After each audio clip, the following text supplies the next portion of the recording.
Sir ಈಗ ಎಲ್ಲರ ಅಭಿಪ್ರಾಯದಲ್ಲಿ ಇರ್ತಕ್ಕಂಥದ್ದು ಒಂದೇ ಮಾತು ಅಂದ್ರೆ ರಮ್ಯಾ ಅವರು ಹೇಳಿರ್ತಕ್ಕಂಥದ್ದು, ಪ್ರಥಮ್ ಕೂಡ ಹೇಳಿರ್ತಕ್ಕಂಥದ್ದು, ದರ್ಶನ್ ಅವರು ಮೌನ ವಹಿಸಬಾರ್ದಿತ್ತು, ಅಭಿಮಾನಿಗಳಿಗೆ ಒಂದು ಮಾತನ್ನ ಹೇಳ್ಬೋದಿತ್ತು ಅನ್ನೋಂಥದ್ದು ಅಷ್ಟೇ ಇಲ್ಲಿ ಚರ್ಚೆ ಆಗ್ತಾ ಇರ್ತಕ್ಕಂಥ. ಅದನ್ನ ಹೆಂಗೆ ತಗೊಳ್ತಾ ಇದ್ರಿ? ದರ್ಶನ್ ಅಭಿಮಾನಿಗೆ ಹೇಳಿಲ್ಲ ಅಂತ ನಿಮ್ಗೆ ಗೊತ್ತಿದ್ಯಾ? ಮಾಧ್ಯಮದ ಮುಖಾಂತರ ಹೇಳಿದ್ರೆ ಅಭಿಮಾನಿ ಏನೋ ಎಲ್ಲಾರ್ಗೂ ಹೇಳಿಲ್ವಾ? ಅವ್ರು ತುಂಬಾ ಸತಿ ಹೇಳಿದ್ರೆ ನನಗೆ ಗೊತ್ತು, ನಾನು ಕೇಳ್ಪಟ್ಟಿದ್ದೀನಿ.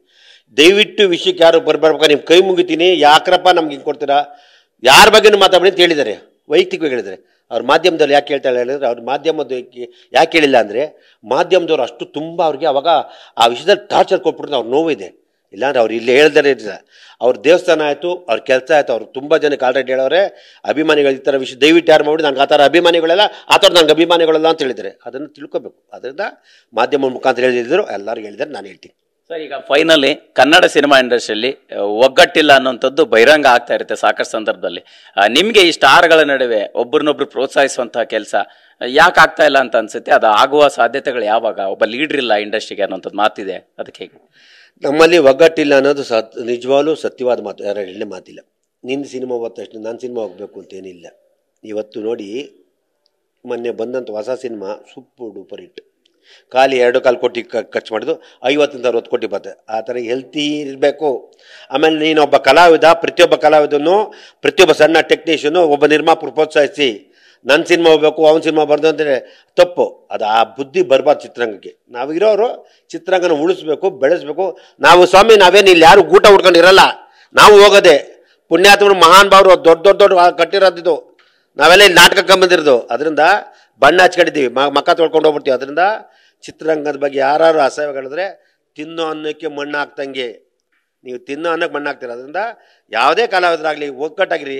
ಅವ್ನ ಪಿಕ್ಚರ್ನ ನೀನು ನಡ್ಸೋದು, ಅವ್ನು ಡಿಗ್ರೇಟ್ ಮಾಡೋದು ಎಷ್ಟು ಉಳಿತದೆ? ನಿನ್ನ ನಂಬಿ ಪೊಟ್ಟಿದ್ರೆ ದುಡ್ಡು ಹಾಕಿ ನೀನು ಹಾಕಿರಲ್ಲ, ಅವನು ಹಾಕಿರಲ್ಲ. ಯಾವ ಕಲಾವಿದ್ರು 10 ರೂಪಾಯಿ ಹಾಕಲ್ಲ? ಎಲ್ಲ ಕದೆ ಯಾರು ನಿರ್ಮಾಪಕ ಮನೆ ಹಾಳಾಗಾಯ್ತದೆ.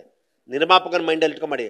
ಯಾವುದೇ ಇವತ್ತು ಹೇಳ್ತೀನಿ ಕೇಳಿ, ನೀನೊಬ್ಬ ಕಲಾವಿದ, ಅವನ ನಾನು ಅದ್ಯಾವ್ದಾರು ಬುಕ್ ಮೈ ಶೋ ಕಮ್ಮಿ ಮಾಡ್ತೀನಿ, ರೇಟಿಂಗ್ ಕಮ್ಮಿ ಮಾಡ್ತೀನಿ, ನಿನಗೆ ಇನ್ನು ಇವತ್ತಲ್ಲ, ನಿನಗೆ ಸಣ್ಣದಲ್ಲಿ ತಪ್ಪಿಸುತ್ತೆ. ಭಗವಂತ ನಿಂಗೆ ಮುಂದೆ ಒಳ್ಳೆ ಶಿಕ್ಷೆ ಕೊಡ್ತಾನೆ. ನೀನು ಆ ಕೆಲಸ ಮಾಡಬೇಡ. ಯಾವುದೇ ಕಲಾವಿದರಾಗಲಿ ಪ್ರೀತಿಯಿಂದ ಪ್ರೀತಿಸಿ ಗೌರವಿಸಿ. ಎಲ್ಲರೂ ನಿಮ್ಗೆ ದುಶ್ಮನ ಅವನು ಮಾತಾಡಬೇಡಿ, ನಗ್ನಾಗ ತಗೋಬಿಡಿ. ನಿಮ್ಮ ಅಭಿಮಾನಿಗಳಿಗಿದೆ ಮಾತೇಳಿ. ನೀನು ಕೂತ್ಕೊಂಡು ಗಾಜಿ ಮೇಲೆ ಕೂತಿದ್ದು ಕಲ್ಲು ಹೊಡಿಬೇಡಿ. ಬುಕ್ ಮೈ ಶೋಸೋದು, ಅವ್ರ ರೇಟಿಂಗ್ ಕಮ್ಮಿ ಮಾಡೋದು, ಇವನ್ ರೇಟಿಂಗ್ ಕಮ್ಮಿ ಮಾಡೋದು ಮಾಡಬೇಡಿ.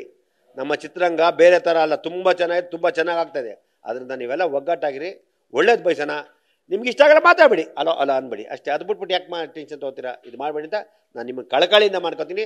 ಎಲ್ಲ ಅಭಿಮಾನಿಗಳು ಹೇಳ್ತೀನಿ, ನೋಡ್ರಪ್ಪ, ನೀವು ಕೆಲವರು ಒಳ್ಳೆ ಅಭಿಮಾನಿಗಳು, ಕೆಟ್ಟ ಅಭಿಮಾನ ಅದು ಬೇಕು ಅಂತ ಮಾಡಿದ್ರೆ ಗೊತ್ತಿಲ್ಲ. ನೀವು ಮಾಡಿರೋ ಕೆಲಸ ಇವತ್ತು ಎಷ್ಟು ಜನಕ್ಕೆ ನೋವಾಗುತ್ತೆ, ತೊಂದರೆ ಆಗುತ್ತೆ ಅಂತ ನೀವು ಅರ್ಥ ಮಾಡಿ. ಯಾವ ಹೆಣ್ಣು ಮಗುಗ ಶೀಲ ಕಳಿಸ್ಬೇಡಿ. ಆಮೇಲೆ ಯಾರ ಬಗ್ಗೆನೂ ಆ ಥರ ಮಾಡಬೇಡಿ. ನಾವು ಯಾರನ್ನ ಪ್ರೀತಿಸಿದ್ರೆ ಗೌರವ, ಅವ್ರ ಬಗ್ಗೆ ಅಪಾರವಾದ ಗೌರವ ಇಟ್ಟು ಚಿತ್ರರಂಗದ ಬಗ್ಗೆ ಎಲ್ಲರ ಬಗ್ಗೆನೂ ಗೌರವ ಇಡಿ, ಪ್ರೀತಿ ಇಡಿ.